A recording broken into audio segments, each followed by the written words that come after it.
Good morning, students. We'll be talking about the canons of taxation.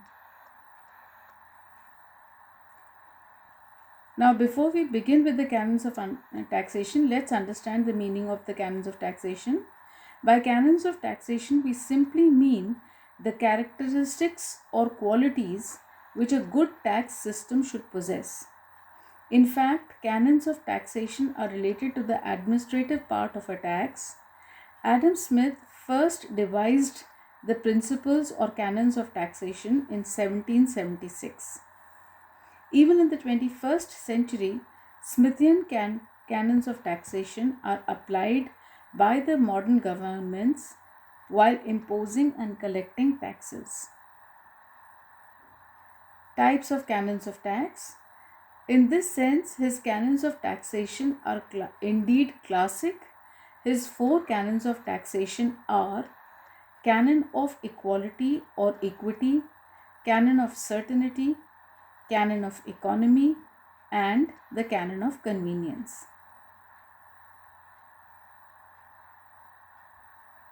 Now we explain all these canons. The first one is the Canon of Equality. Canon of Equality states that the burden of taxation must be equally distributed or equitably among the taxpayers. However, this sort of equality robs of justice because not all taxpayers have the same ability to pay taxes. Rich people are capable of paying more taxes than the poor people. Thus, justice demands that a person having greater ability to pay must pay large taxes. If everyone is asked to pay taxes according to his ability, then sacrifices of all taxpayers become equal.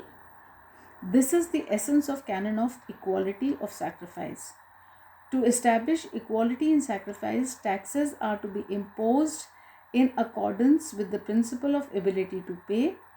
In view of this, canon of equality and canon of ability are the two sides of the same coin. Now we come to the canon of certainty. The tax which an individual has to pay should be certain and not arbitrary. According to Adam Smith, the time of payment, the manner of payment, the quantity to be paid, that is tax liability, ought all to be clear and plain to the contributor and to everyone. Thus, canon of certainty embraces a lot of things. It must be certain to a taxpayer as well as to the tax levying authority. Not only taxpayers should know when, where, and how much taxes are to be paid. In other words, the certainty of liability must be known beforehand. Similarly, there must also be certainty of revenue that the government intends to collect over the given time period. Any amount of uncertainty in these respects may invite a lot of trouble. The third point, the canon of economy. This canon implies that the cost of collecting a tax should be as minimum as possible.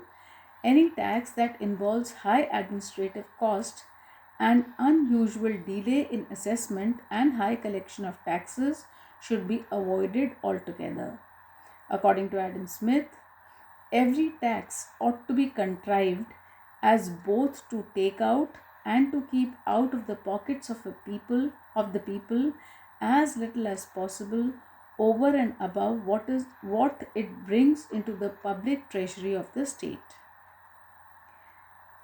Canon of convenience. Taxes should be levied and collected in such a manner that it provides the greatest convenience not only to the taxpayer but also to the government.